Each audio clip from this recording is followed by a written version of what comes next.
Hi,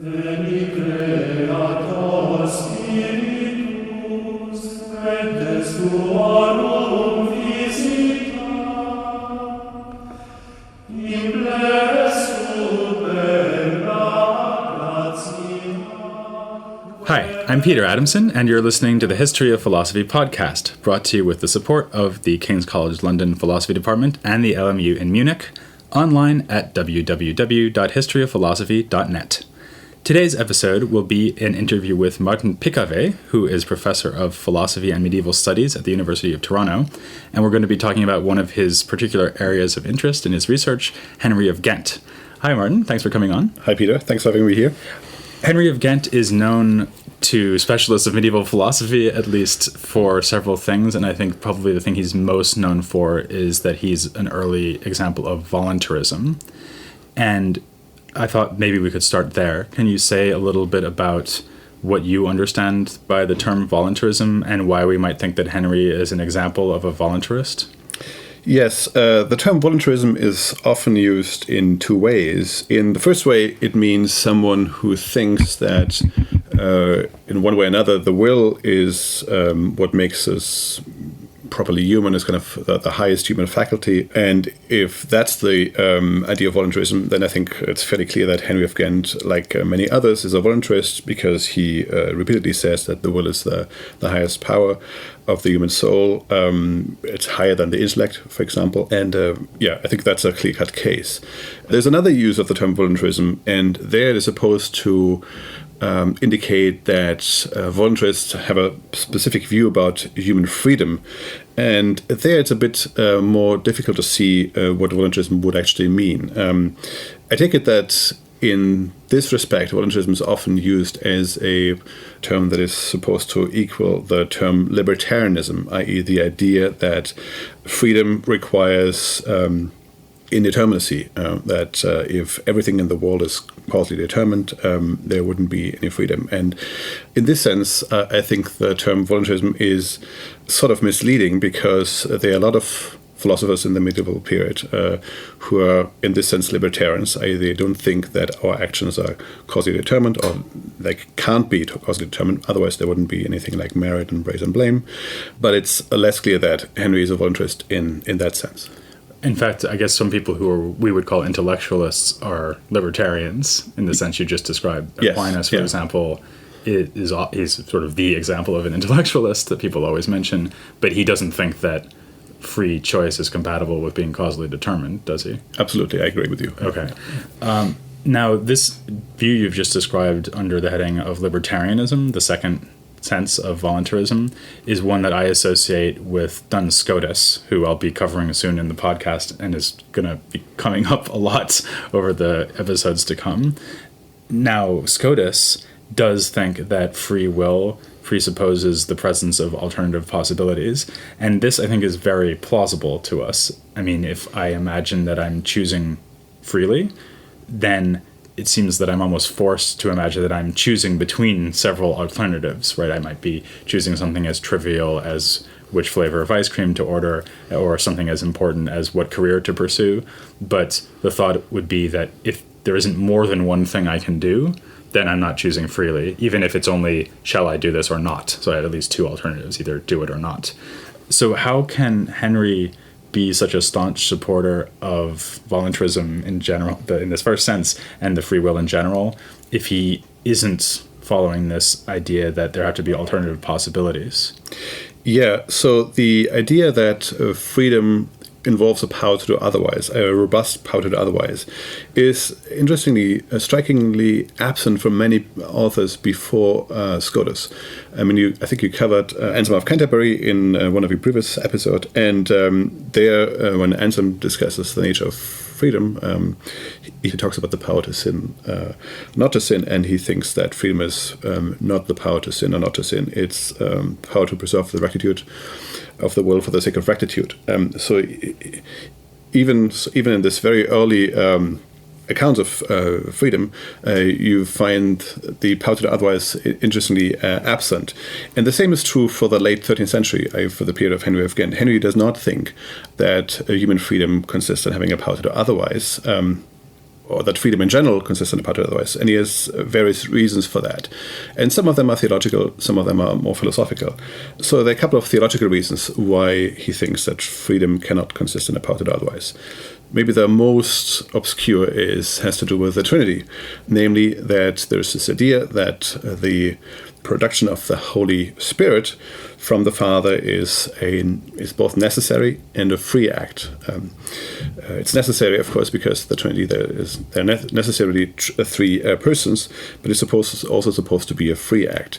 So here we get something that is both free and necessary. God couldn't have just chosen not to generate the Holy Spirit. That's, I said, the most obscure case, maybe, but there are others that are less obscure. So in the order of obscurity, the second one would be the following scenario. There's this idea among theologians in that period that at the end of the day, the blessed see God face to face. And of course, this is supposed to be the ultimate act of human happiness. It's hard to imagine this is an unfree act. So it's supposed to be a free act. We see God face to face, and we love God in this instance.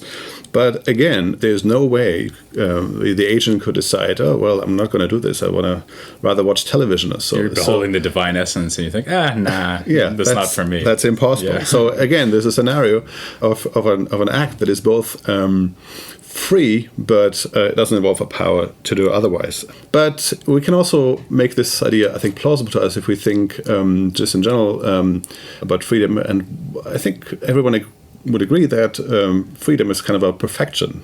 It is something that we all find a good thing. That's why I said it's a perfection. Now, is a power to do otherwise in light of seeing or thinking about something as good to pursue?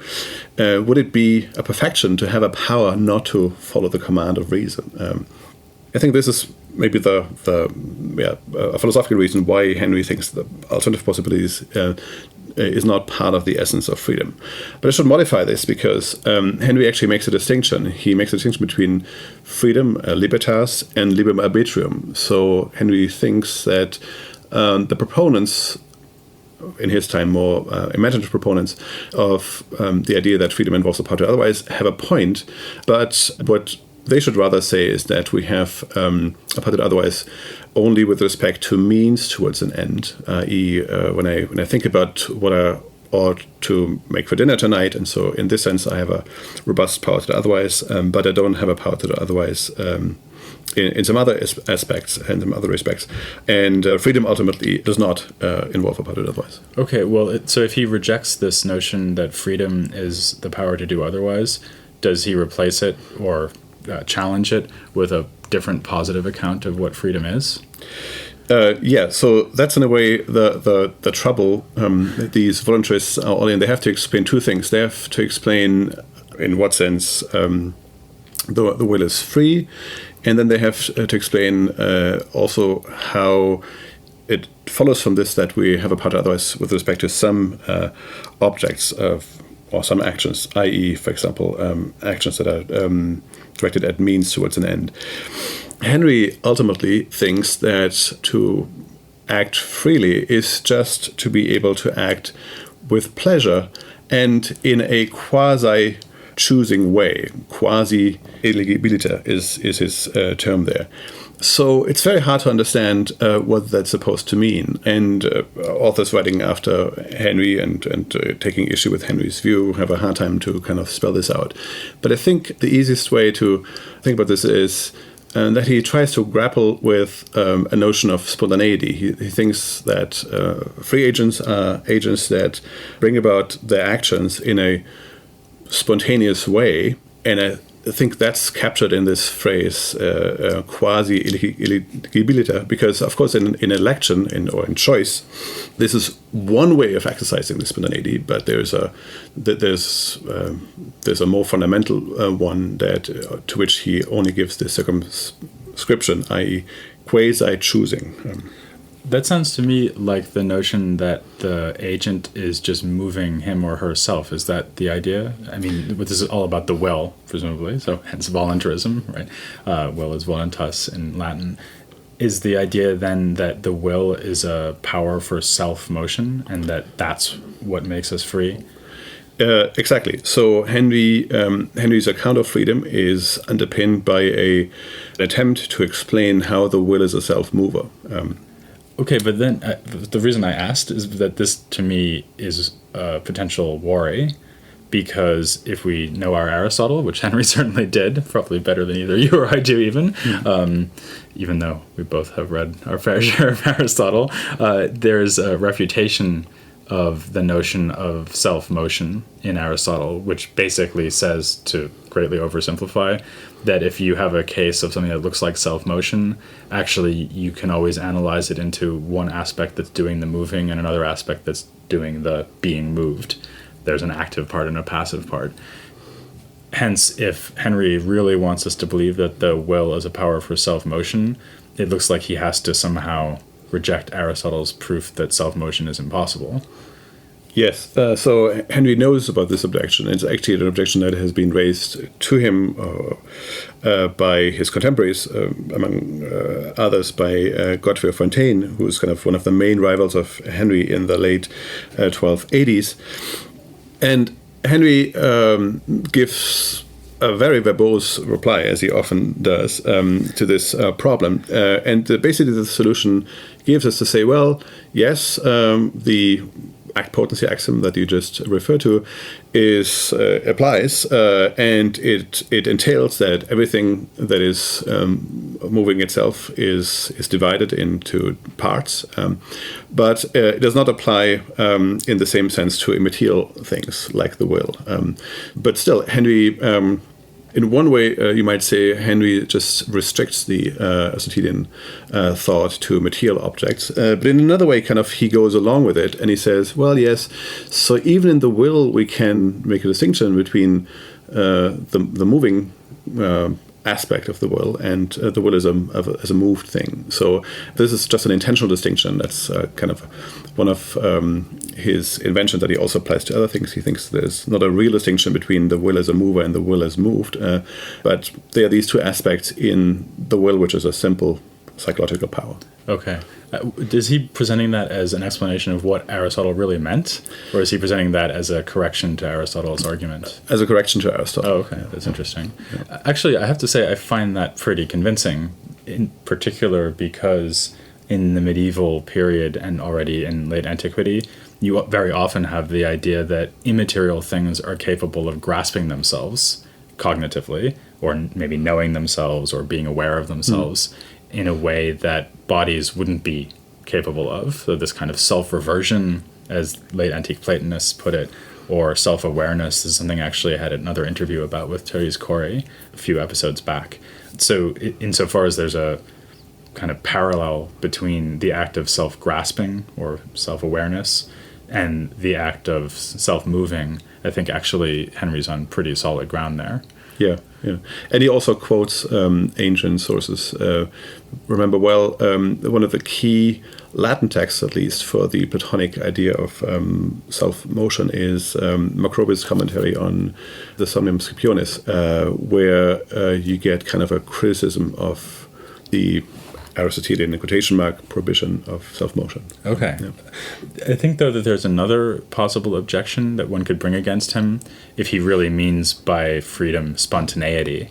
And this is a kind of objection that you often hear in contemporary debates about free will that's directed against modern-day libertarians, which is that since the libertarian is denying that pre-existing desires, beliefs, attitudes, and so on will necessarily give rise to an action or a choice, it must be that the action or choice is to some extent random, because there's all your attitudes and beliefs and desires, and then on the basis of that you still have to make a further decision, and you can still choose either way. So your choices are not somehow fully grounded in the beliefs and desires that you find yourself with. Rather, there's this extra thing, and the extra thing really by definition has to be something that you're not making just because of some belief or desire, because the belief or desire doesn't cause it to happen. Yep. So why wouldn't the choice ultimately just be a kind of random or arbitrary act, rather than something that's grounded in the reasons we have for doing things. Yeah, so Henry's account of how the will moves itself to action, of course, does not entail that we don't act on account of reasons. He is fairly on board with this idea. It would be crazy to reject that, because human beings, it's part of our human nature that we think about what we ought to do, and then we act on the reasons with which we come up. So he definitely doesn't want to destroy that connection.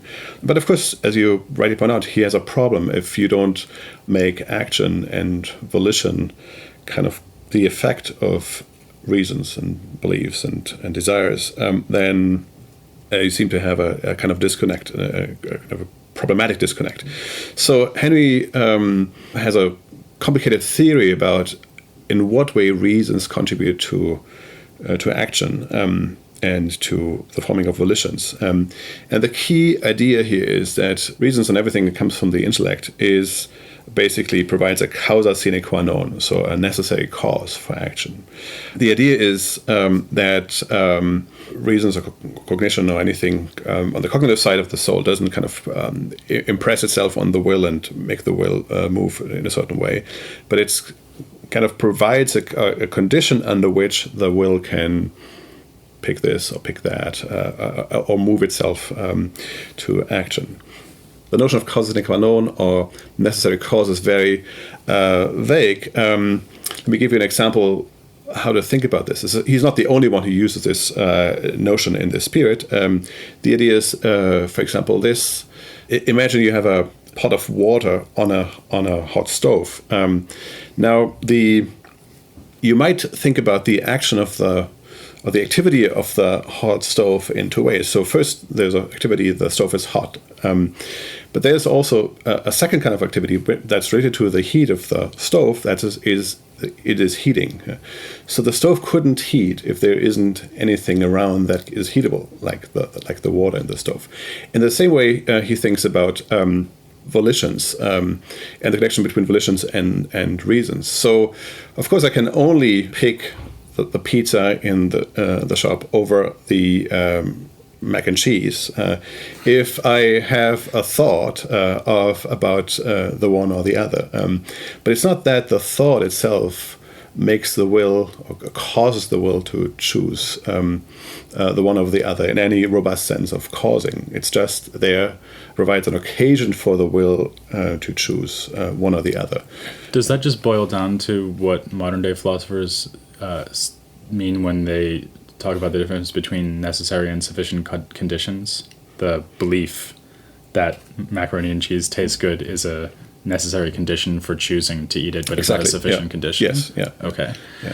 That sounds like a pretty good answer, I guess. And I suppose that connects to what we were talking about at the very beginning, which is that he's called a voluntarist. Yeah. You mentioned that he thinks that the will is the highest power of the soul, and it's not immediately clear what highest means there, but I suppose that at least part of what it means is that the lower powers, in this case the intellect, can only kind of create the conditions for the will to engage itself in a certain way and move itself, as we were just talking about, but the lower powers can't necessitate it, and they also aren't sufficient reasons or and what that means is that just judging that macaroni and cheese is delicious would never be enough to make you choose it.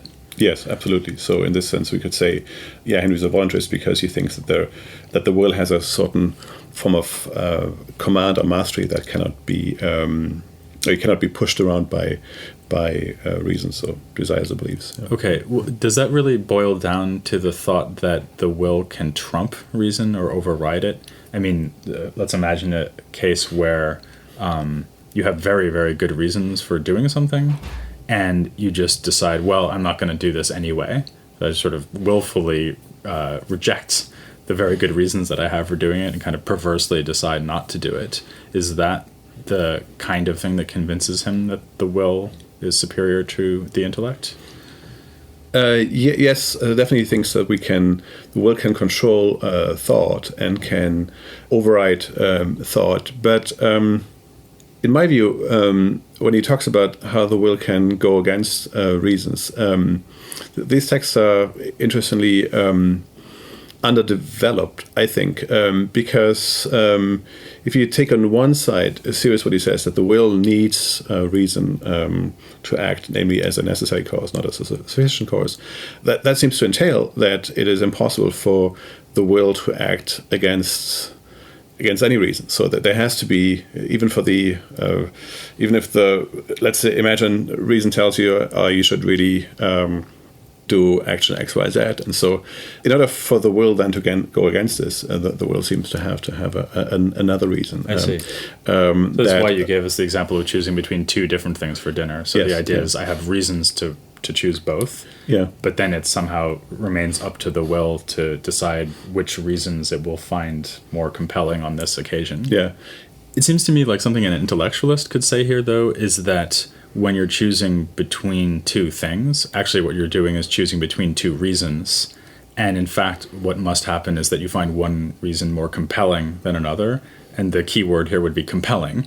The intellect judges that actually my reasons for doing one thing, so eating macaroni and cheese on this occasion, are more compelling than my reasons for eating something else on this occasion.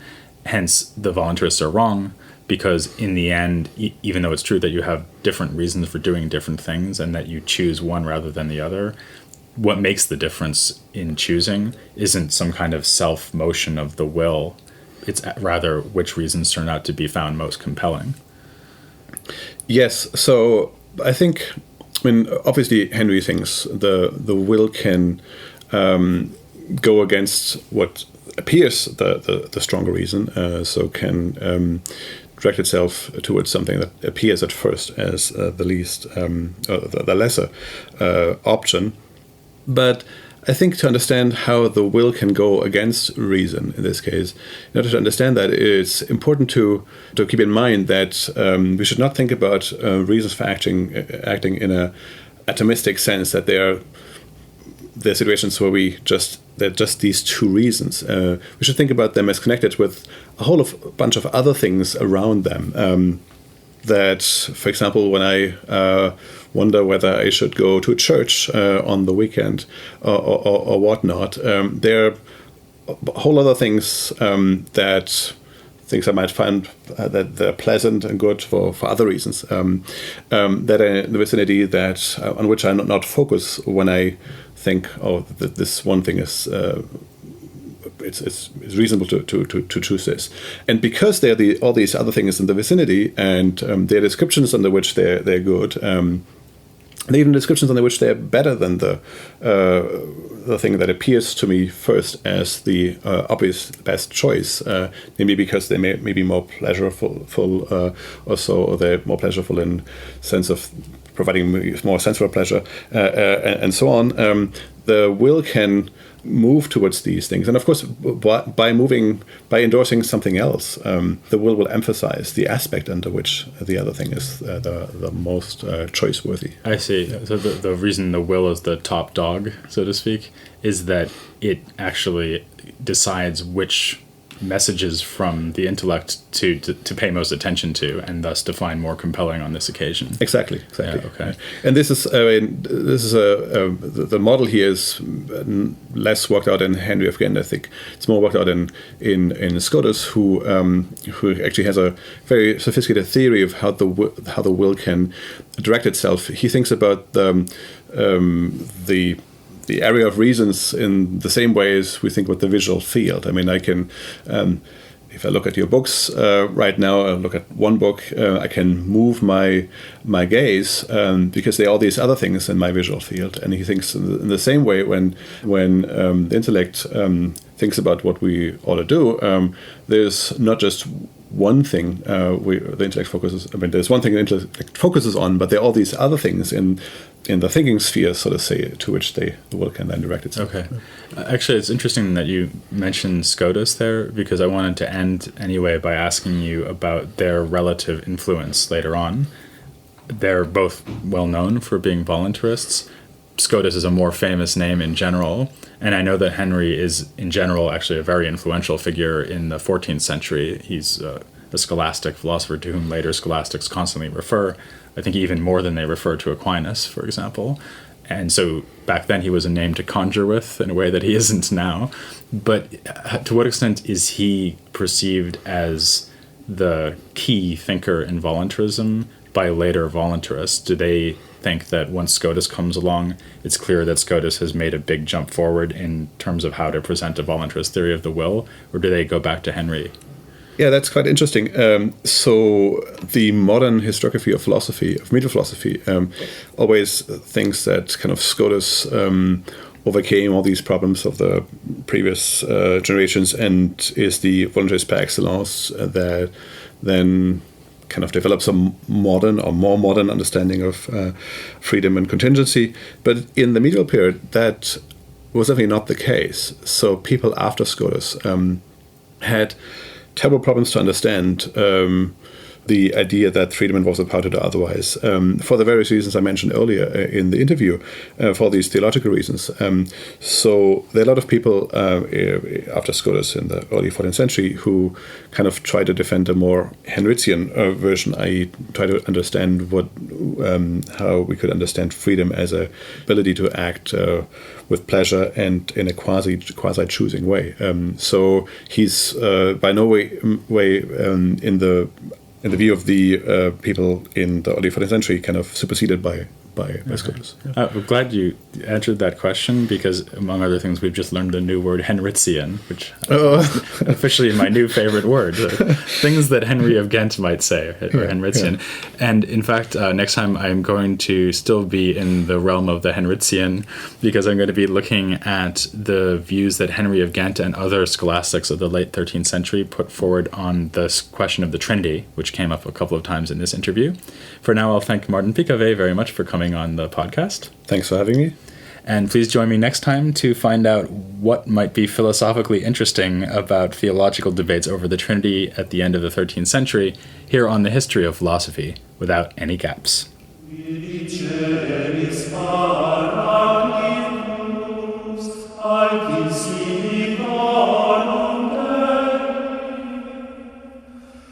For